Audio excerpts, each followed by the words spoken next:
અંકલેશ્વર જીઆઈડીસીમાં ભીષણ આગ લાગી. આગ લાગતા ધુમાડાના ઘૂંટે ઘૂંટા ઉડ્યા. ફાયરની 5 ટીમ ઘટનાસ્થળે પહોંચી. કેમેક્સ લિમિટેડ કંપનીમાં ભીષણ આગની ઘટના બની. આગ લાગતા જ ધુમાડાના ઘૂંટે ઘૂંટા દૂર દૂર સુધી નજરે પડ્યા.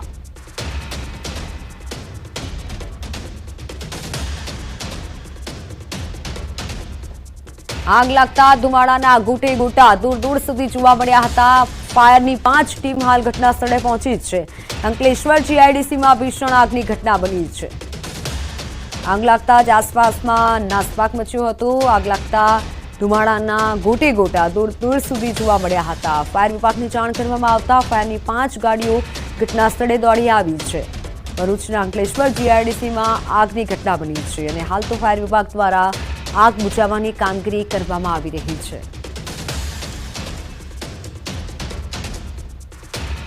અંકલેશ્વર જીઆઈડીસીમાં ભીષણ આગની ઘટના બની. આગ કયા કારણોસર લાગી તે હાલ જાણવા નથી મળ્યું, પરંતુ ફાયર વિભાગ દ્વારા આગ બુઝાવવાની કામગીરી કરવામાં આવી રહી છે. ઘટનાની જાણ થતાં જ ફાયર વિભાગ તાત્કાલિક સ્થળ પર પહોંચ્યું હતું. ફાયર વિભાગની 5 ટીમો ઘટના સ્થળે પહોંચી છે. ફોનલાઈન પર સંવાદદાતા ભાવિન જોડાઈ ચૂક્યા છે. ભાવિન, શું જાણવા મળ્યું છે? કઈ રીતે આગ લાગી અને હાલ શું આગ કાબુમાં આવી? જી ચોક્કસથી લગભગ અત્યારે એવું જાણવામાં આવ્યું છે કે ત્યાં શોર્ટ સર્કિટના કારણે આગ લાગવામાં આવી હતી. લગભગ 5 ફાયર ફાઈટરો ત્યાં ઘટના સ્થળે પહોંચી ગયા છે અને જે લાગતા વળગતા અધિકારીઓ છે તે પણ ઘટના સ્થળ પર પહોંચવામાં અત્યારે આવે છે. કેમિક્સ લિમિટેડ કંપની આ નામની કંપનીની અંદર આ ભીષણ આગ અંકલેશ્વરમાં લાગવામાં આવી હતી.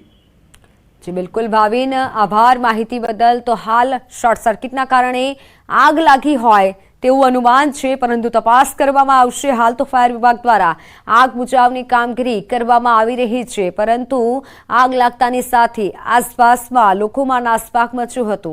દૂર દૂર સુધી આગને જોઈ શકાઈ હતી. આગે એકાએક વિકરાળ સ્વરૂપ ધારણ કર્યું હતું. આગના દ્રશ્યો પણ સામે આવ્યા છે. અંકલેશ્વર જીઆઈડીસીમાં ભીષણ આગ લાગી. ભીષણ આગના કારણે હાલ તો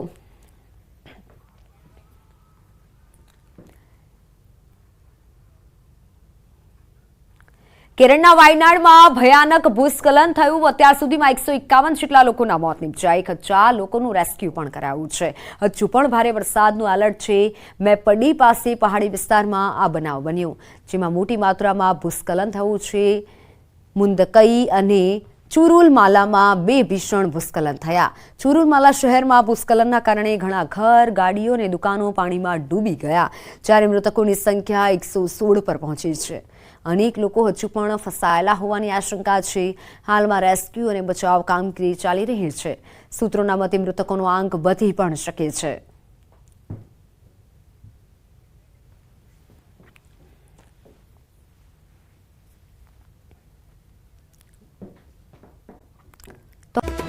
નમસ્કાર, 10 વાગ્યાની તમામ મહત્વપૂર્ણ ખબરો સાથે હું છું હેતવી અને હાલ જે સમાચાર આવી રહ્યા છે અમદાવાદથી, બોગસ ફાયર અધિકારીનો પર્દાફાશ થયો છે. 8 અધિકારીએ બોગસ સ્પોન્સરશીપ મેળવી હતી. 8 ફાયર અધિકારી બોગસ નોકરી કરતા હતા. એએમસી વિજિલન્સમાં આ મોટો ઘટસ્ફોટ થયો છે. વિજિલન્સ તપાસના આધારે 8 અધિકારીઓ કસૂરવાર સામે આવ્યા છે. એક અધિકારીની શૈક્ષણિક લાયકાતમાં તફાવત હોવાનું પણ સામે આવ્યું છે. બોગસ સ્પોન્સરશીપના પગલે 8 અધિકારીને શોકોઝ નોટિસ ફટકારવામાં આવી છે. બોગસ સરકારી કચેરી, બોગસ પીએમઓ અધિકારી, બોગસ ટોલ નાકું અને હવે બોગસ ફાયર અધિકારીની આ ઘટના સામે આવતા ખળભળાટ મચી ચૂક્યો છે. અમદાવાદ મહાનગરપાલિકાના ફાયર વિભાગના 9 અધિકારીઓના ટર્મિનેટ કરવા માટે શોકોઝ નોટિસ ફટકારવામાં આવી છે. 9 પૈકી 8 અધિકારીઓ બોગસ સ્પોન્સરશીપ મેળવી હોવાની ફરિયાદ પણ મળી હતી. આ ફરિયાદના આધારે એમસી વિજિલન્સમાં આ મોટો ઘટસ્ફોટ થયો હતો. વિજિલન્સ તપાસના આધારે 8 અધિકારીઓ કસૂરવાર સાબિત થયા છે, જ્યારે એક અધિકારી શૈક્ષણિક લાયકાતમાં તફાવત હોવાથી ટર્મિનેટ કરવા માટે શોકોઝ નોટિસ અપાઈ છે. બોગસ સ્પોન્સરશીપને લઈને નાગપુર સ્થિત પ્રતિષ્ઠિત નેશનલ ફાયર સર્વિસ કોલેજ દ્વારા પોલીસ ફરિયાદ પણ નોંધાવવામાં આવી હતી. આ ફરિયાદના પગલે અમદાવાદ ખાતે પણ તપાસ હાથ ધરવામાં આવી છે અને આ સમગ્ર ભાંડો ફૂટ્યો છે. હાલ તમામ અધિકારીઓને 10 દિવસમાં ટર્મિનેટ કરવા કે ન કરવા તે અંગે ખુલાસો કરતી નોટિસ ફટકારવામાં આવે છે.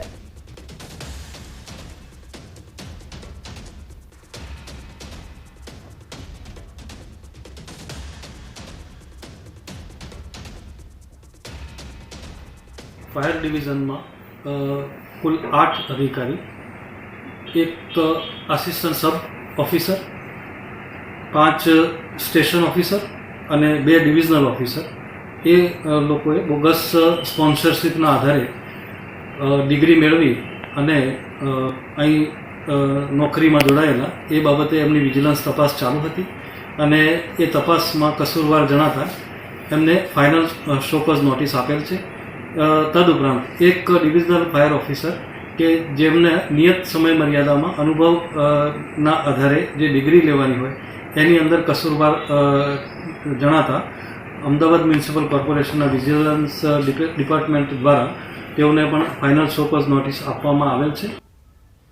બિલકુલ, અને આ જ મુદ્દે વધુ વિગત મેળવીશું. પ્રણવ અમારી સાથે સંવાદદાતા અહીંયા જોડાઈ ચૂક્યા છે. પ્રણવ, જે રીતે આ વિગતો આવી છે, બોગસ સરકારી કચેરી, બોગસ પીએમઓ અધિકારી અને હવે બોગસ ફાયર અધિકારીઓ, 8 જેટલા અધિકારીઓને શોકોઝ નોટિસ ફટકારવામાં આવી, વધુ માહિતી શું?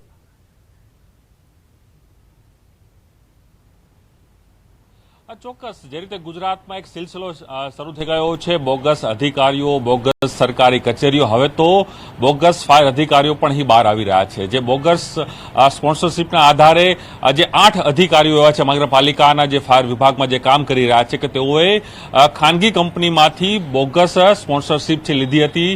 ત્યારબાદ તેઓએ નાગપુરની જે ફાયર સર્વિસ કોલેજ છે તેમાં એડમિશન લીધું. ત્યારબાદ તેઓ પાસ થઈને અહીં મહાનગરપાલિકાના ફાયર વિભાગમાં તેઓએ નોકરી જોઈન કરી. એટલે ચોક્કસ એમ છે કે જેની નૈતિકતા છે, ફાયર વિભાગ એવો વિભાગ છે કે જેને હંમેશા માટે લોકોની સુરક્ષા માટે, જે રીતે બોર્ડર ઉપર જે કહી શકાય કે આર્મી હોય છે તે રીતે શહેરી વિસ્તારમાં અગ્નિ માટે સૌથી મહત્વનો જે પાર્ટ હોય છે તે ફાયર વિભાગનો હોય છે, તેના કર્મચારીનો હોય છે, તેના ઉપર સૌને લોકોને વિશ્વાસ હોય છે.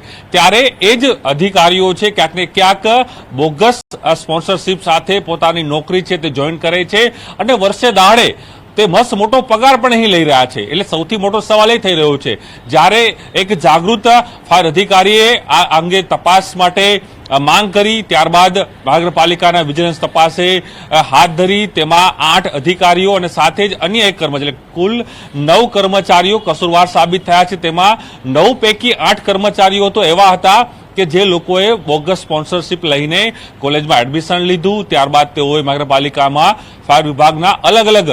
બિલકુલ પ્રણવ, આપની પાસે આવીશું, વધુ માહિતી મેળવીશું. આપણી સાથે અત્યારે જયેશ ઉપાધ્યાય પણ જોડાઈ ચૂક્યા છે, ડેપ્યુટી કમિશનર છે તેઓ. જયેશજી, પહેલા તો સ્વાગત છે ન્યૂઝ 18 ગુજરાતીમાં. જયેશજી, આટલી મોટી ઘટના, બોગસ સ્પોન્સરશિપ મેળવી હોવાથી આ 9 અધિકારીઓને આજે શોકોઝ નોટિસ ફટકારવામાં આવી છે, શું કહેશો આપ આ મુદ્દે? એટલે વિજિલન્સ ઇન્કવાયરી હતી બોગસ સ્પોન્સરશિપ મેળવી અને ડિગ્રી લેવા બાબતે, એનું વિજિલન્સ ચાલુ હતું અને અત્યારે ફાઇનલ શોકોઝ નોટિસ આપી છે. કેટલા સમયથી તેઓ નોકરી પર હતા તેને લઈને કોઈ માહિતી છે? અને સાથે જ તેઓએ આજે બોગસ સ્પોન્સરશિપ મેળવી હતી, કયા આધાર પર મેળવી હતી? એ અત્યારે પ્રોબેશનમાં છે આ લોકો, અને એ બોગસ સ્પોન્સરશિપ લેવાનું કસૂરવાર સાબિત થયેલા છે એમાં, અને વિજિલન્સ ઇન્કવાયરી ચાલુ હતી અને શોકોઝ ફાઇનલ નોટિસ આપી છે. બિલકુલ જયશ્રી, આ જે રીતના આ 9 નામો સામે આવ્યા છે, અન્ય વિસ્તારમાંથી પણ આવા કોઈ નામો આવવાની શક્યતા સામે આવી રહી છે કેમ? કારણ કે આ સૌથી મોટો તપાસનો વિષય છે. 9 અધિકારીઓને આ પ્રકારે જો ટર્મિનેટ કરવામાં આવે, ખોટી રીતે તેઓએ સ્પોન્સરશિપ મેળવી હોય, તો આવા તો કેટલા અધિકારીઓ હશે? હવે એ પણ એક મોટો સવાલ ઉભો થાય છે. અત્યારે એવી કોઈ માહિતી નથી મારી પાસે. બિલકુલ જયેશજી, અમારી સાથે અમારા સંવાદદાતા પ્રણવ પણ આપણી જોડે જોડાયેલા છે. હેલો જી પ્રણવ. સર, પ્રણવ વાત કરી રહ્યો છું. ખાસ કરીને મારો પ્રશ્ન એ છે, મહાનગરપાલિકાની અંદર આ 9 અધિકારીઓ આ રીતે જો કામ કરતા હોય, તેઓ પગાર લેતા હોય, તો શું એના પગાર ઉપર કાર્યવાહી થાય? અને સાથે જ સૌથી મોટો સવાલ, એના ઉપર પોલીસ ફરિયાદ દાખલ કરાશે? કારણ કે એક એવી સર્વિસ છે કે જેમાં લોકોનો વિશ્વાસ હોય છે, અને એની અંદર જો બોગસ સ્પોન્સરશિપ લેતા હોય છે, તો આવા અધિકારીઓ સામે પોલીસ ફરિયાદ મહાનગરપાલિકા દાખલ કરશે કે નહીં કરે? નિયમ મુજબની તમામ કાર્યવાહી થશે એના સામે.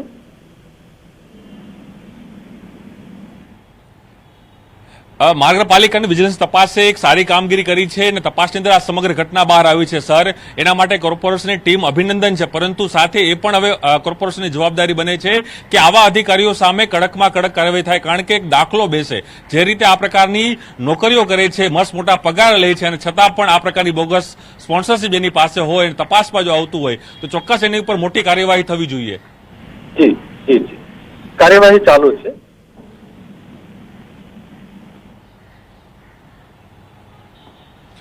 કેટલા દિવસમાં આ કાર્યવાહી પૂર્ણ થશે સર? એમને જવાબ આપવાનો 10 દિવસનો ટાઈમ આપેલો છે. એ જવાબ આપવાથી તાત્કાલિક પછી નિયમ મુજબની કાયદેસરની કાર્યવાહી હાથ ધરવામાં આવશે. ચોક્કસ અમે અપેક્ષા રાખીએ છીએ કે મહાનગરપાલિકા પોતાની ફરજ નિભાવીને આ મોટી કાર્યવાહી કરે અને એક મોટો દાખલો બેસાડે. સાથે જ પોલીસ ફરિયાદ થાય તો પોલીસ ફરિયાદ પણ કરવી જોઈએ, કારણ કે જે સર્વિસમાં એ કામ કરી રહ્યા છે ત્યાં અનીતિ ત્યાં ન ચાલવી જોઈએ, કારણ કે તે જવાબદારી વાળું કામ છે ને તેમાં પણ જો બોગસ સ્પોન્સરશીપ નોકરી કરવા તેઓ જોઈન થયા હોય તો ચોક્કસ તેની સામે મોટી કાર્યવાહી થવી જોઈએ. ચોક્કસ થેન્ક યુ જય. Thank you. બિલકુલ જયશ્રી, મારો પણ એક સવાલ છે. જે રીતે આ લોકોની ભરતી કરવામાં આવી હતી ત્યારે કોઈ તપાસ કરવામાં નહોતી આવી, કારણ કે જેમ તમે કીધું કે ત્યારે પ્રોબેશન ઉપર છે, તો તેઓને લેતા પહેલા, તેઓને કામ આપતા પહેલા આ બધી તપાસ કેમ નથી થઈ? અમુક બાબતો ડિગ્રી સર્ટિફિકેટ અને એ બધી બાબતો ચેક થતી હોય છે, પણ જે જગ્યા પર કોલેજમાં એડમિશન કેવી રીતે લીધું એ બાબત એ વખતે કદાચ ચેક નહીં થઈ હોય, કારણ કે આ વસ્તુ ખોટી રીતે સ્પોન્સરશિપ મેળવી અને કોલેજમાં એડમિશન મેળવવાનો સવાલ છે. બિલકુલ, એટલે ક્રોસ વેરિફિકેશન અહીંયા નથી થયું, બરાબર ને? ના, ક્રોસ વેરિફિકેશન થયું છે, એમની ડિગ્રી અને એ બધું ક્રોસ વેરિફિકેશન થયેલું છે. સર, અહીંયા જો ક્રોસ વેરિફિકેશન થયું હોત, આ ડિગ્રી ખોટી છે, ખોટી સ્પોન્સરશિપ મેળવી છે, એ વાત સામે ન આવી ગઈ હોત? એ વિજિલન્સમાં ખ્યાલ આવે, વિજિલન્સની બાબતો ચેક કરતા પછી ખ્યાલ આવેલો. બિલકુલ જયશ્રી, આભાર ન્યૂઝ 18 સાથે જોડાવા બદલ. પ્રણવ, આ ખૂબ જ ગંભીર બેદરકારી કહી શકાય. આટલા મોટા પદ ઉપર જ્યારે પણ કોઈ અધિકારીની ભરતી કરવામાં આવે અને બરાબર ક્રોસ વેરિફિકેશન પણ ન થતું હોય અને આટલા લાંબા સમય સુધી તેઓ કામ કરતા હોય અને પછી ખ્યાલ આવે છે કે આ લોકો ખોટી સ્પોન્સરશિપ ઉપર કામ કરી રહ્યા હતા. આ ચોક્કસ સવાલ એ થઈ રહ્યો, જે નામો મારી પાસે આવે છે ન્યૂઝ 18 પાસે, જે 8 નામો છે, તેમાં 2 નામો તો એવા છે કે જે કદાચ ફાયર વિભાગના મોટા અધિકારીઓના ક્યાંક પુત્ર પણ છે અને ક્યાંક ફાયર અધિકારીના ભાઈ પણ છે. એટલે હવે સવાલ એ થઈ રહ્યો છે સમગ્ર કામગીરી ઉપર, સમગ્ર પ્રક્રિયા ઉપર. જે રીતે બોગસ સ્પોન્સરશિપ સાથે તેઓ નેશનલ કોલેજ નાગપુર ખાતે ત્યાં એડમિટ થાય છે, ત્યાં એડમિશન લઈને તેઓ તેનો કોર્સ પૂરો કરે છે, ત્યારબાદ અહીં આવે છે. અને આ જે સમગ્ર ઘટનાનો ઘટસ્ફોટ ક્યારે થાય છે? જ્યારે એક જાગૃત જે ફાયર કર્મચારી છે તે સમગ્ર અરજી કરે છે, તપાસની માંગ કરે છે અને સાથે જ નાગપુર જે કોલેજ છે તેના તરફથી પોલીસ ફરિયાદ દાખલ કરવામાં આવે છે કે માત્ર અમદાવાદ નહીં પરંતુ અનેક એવા જે વિસ્તારો છે જ્યાં સમગ્ર ભારતમાંથી ત્યાં ફાયર અધિકારીઓ ત્યાં પરીક્ષા માટે, કોલેજ માટે, કોર્સ માટે ત્યાં જતા હોય છે. ત્યારે નાગપુર કોલેજ તરફથી ફરિયાદ દાખલ કરવામાં આવી હતી કે આ પ્રકારની બોગસ સ્પોન્સરશિપ સાથે અનેક અધિકારીઓ અહીં, અનેક લોકો અહીં એડમિશન લીધા છે. તેના આધારે આખો જે રેલો છે, નાગપુરથી સમગ્ર રેલો છે, અહીં અમદાવાદ પહોંચે છે. અમદાવાદમાં તપાસ માટે કહેવામાં આવે છે અને ત્યારબાદ આ સમગ્ર ઘટસ્ફોટ છે તે આ ભાંડો છે તે ફૂટે છે અને તેની અંદર 9 કર્મચારીઓ, તેમાં 9 પૈકી 8 કર્મચારીઓ જે હાલના જે છે તે બોગસ સ્પોન્સરશિપ સાથે છે અને એક જે કર્મચારી છે કેઝર દસ્તુર, આ તેઓની શૈક્ષણિક લાયકાત ઉપર સવાલ ઉભો થઈ રહ્યો છે. આપ જોવો તો ખરી કેવી બલિહારી મહાનગરપાલિકાના ફાયર વિભાગની છે. એક તરફ ફાયર વિભાગમાં કર્મચારીઓ નથી, તેની ઘટ છે, બીજી તરફ ભરતી કરવામાં આવે છે, પરંતુ એ ભરતીની અંદર પણ બલિહારી તો સમજવા જેવી છે કે 8 કર્મચારીઓ એવા છે કે જેને બોગસ સ્પોન્સરશિપ મેળવી છે અને એક કર્મચારી. બિલકુલ પ્રણવ, આપની પાસે વધુ અપડેટ્સ પણ લેતા રહીશું. આભાર માહિતી બદલ. હાલ આ 8 અધિકારીઓએ જે બોગસ સ્પોન્સરશિપ મેળવી હતી, હવે તમામ વિરુદ્ધ કાયદાકીય પ્રક્રિયા હાથ ધરવામાં આવે છે. આગળ વધી રાજકોટથી સમાચાર આવી રહ્યા છે. લોકમેળાને લઈને અહીંયા મોટા સમાચાર છે. અગ્નિકાંડ બાદ લોકમેળાને લઈને તંત્ર સતર્ક બન્યું છે. એમ્બ્યુલન્સ અને ફાયર ફાઈટરની સંખ્યા વધારવામાં આવી છે. હવે 3ના બદલે 5 એમ્બ્યુલન્સ ફાયર ફાઈટરો તૈનાત રહેશે. લોકમેળાનું વીમા કવચ વધારીને 7.50 કરોડનું કરવામાં આવ્યું છે. સિક્યુરિટી સ્ટાફ વધારીને 125નો કરાયો છે. લોકમેળાનું એન્ટ્રી ગેટ રાત્રે 11:30 કલાકે બંધ કરી દેવામાં આવશે. વધુ માહિતી મેળવીશું. ફોનલાઈન ઉપર સંવાદદાતા અંકિત અહીંયા જોડાઈ ચૂક્યા છે. અંકિત, અહીંયા જે રીતે અગ્નિકાંડ બાદ હવે લોકમેળાને લઈને તંત્ર સતર્ક બન્યું છે, તમામ સુવિધાઓમાં પણ વધારો કરવામાં આવ્યો છે, વધુ માહિતી શું?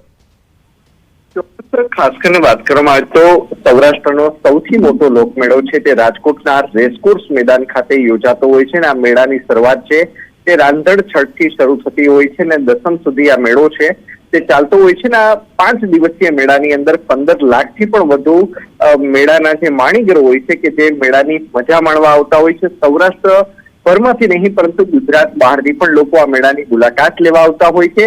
ત્યારે જે રીતે ટીઆરપી ગેમ ઝોન અગ્નિકાંડ સામે આવ્યો છે ત્યારબાદ તંત્ર છે તે પણ સફાળું જાગી ઉઠ્યું છે અને તેના જ કારણે તકેદારીના ભાગરૂપે ખાસ કરીને વાત કરવામાં તો અત્યાર સુધી જે 4 કરોડ રૂપિયાનું વીમા કવચ લેવામાં આવતું હતું તે વધારીને હવે 7.5 કરોડનું કરવામાં આવ્યું છે. સાથોસાથ એમ્બ્યુલન્સ તેમજ ફાયર ફાઈટરનો કાફલો પણ વધારી દેવામાં આવ્યો છે. અત્યાર સુધી જે 3-3ના સેટમાં રાખવામાં આવતા હતા તે હવે 5-5ના સેટમાં રાખવામાં આવશે તે પ્રકારનો નિર્ણય લેવામાં આવ્યો છે. સાથોસાથ સિક્યુરિટી સ્ટાફ છે તેની અંદર પણ વધારો કરવામાં આવ્યો છે. જી અંકિત, આભાર માહિતી બદલ.